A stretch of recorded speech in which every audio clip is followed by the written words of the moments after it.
മുണ്ടക്കയം കോഴത്തോട് റോഡിൽ പഴയ പനക്കച്ചിറ പാലത്തിന്റെ നവീകരണ പ്രവർത്തനങ്ങൾ ആരംഭിച്ചു. 10.8 ലക്ഷം രൂപ മുടക്കിയാണ് നവീകരണ പ്രവർത്തനങ്ങൾ നടക്കുന്നത്. പാലത്തിന്റെ തൂണുകൾ ബലപ്പെടുത്തുന്നതിനോടൊപ്പം അടിവശം കോൺക്രീറ്റ് ചെയ്യുന്ന ജോലികളും പൂർത്തിയായി വരുന്നു. പാലത്തിന്റെ ഇരുവശങ്ങളിലും കോൺക്രീറ്റിംഗും കൂടാതെ കൈവരികളുടെ നവീകരണ പ്രവർത്തനങ്ങളും പൂർത്തിയാക്കുവാനുണ്ട്. ഇതോടൊപ്പം പാലത്തിന്റെ വശങ്ങളിൽ ക്രാഷ് ബാരിയറുകളും സിഗ്നൽ ബോർഡുകളും സ്ഥാപിച്ചു. സംസ്ഥാന ബ്രിഡ്ജസ് വിഭാഗമാണ് പാലത്തിന്റെ നവീകരണം നടത്തുന്നത്. പാലത്തിന്റെ തൂണുകൾ തകർന്ന് അപകടാവസ്ഥയിലായ വാർത്ത കഴിഞ്ഞ മാസം ഫെസ്റ്റൂൺ ന്യൂസ് റിപ്പോർട്ട് ചെയ്തിരുന്നു. ഇതിനെ തുടർന്നാണ് ഇപ്പോൾ പാലത്തിന്റെ നവീകരണ പ്രവർത്തനങ്ങൾ ആരംഭിച്ചിരിക്കുന്നത്. ശബരിമല സീസണിൽ അന്യസംസ്ഥാനങ്ങളിൽ നിന്നടക്കം നൂറുകണക്കിന് വാഹനങ്ങളാണ് ഓരോ ദിവസവും ഇതുവഴി കടന്നു പോകുന്നത്. മതിയായ സുരക്ഷാ സംവിധാനങ്ങളുടെ അഭാവം മൂലം ഈ ഭാഗങ്ങളിൽ അപകടങ്ങളും പതിവായിരുന്നു.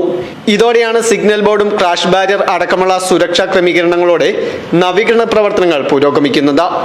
News bureau, Mundakayam.